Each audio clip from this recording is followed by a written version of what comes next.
من امروز آمدم اینجا انقلاب صادر کنم. امروز اینجا را حسینیه میکنم. بخندین، اما این آغاز مجراست. از همینجا شروع می شود.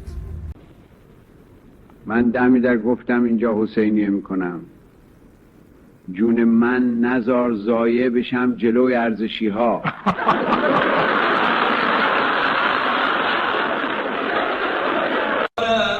یا حسین یا ابا عبدالله.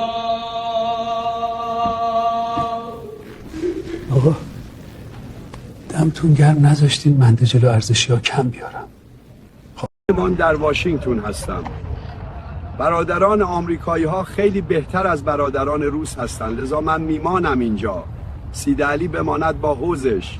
من را سابسکرایب کنید تا ولاگ آمریکا من ببینید.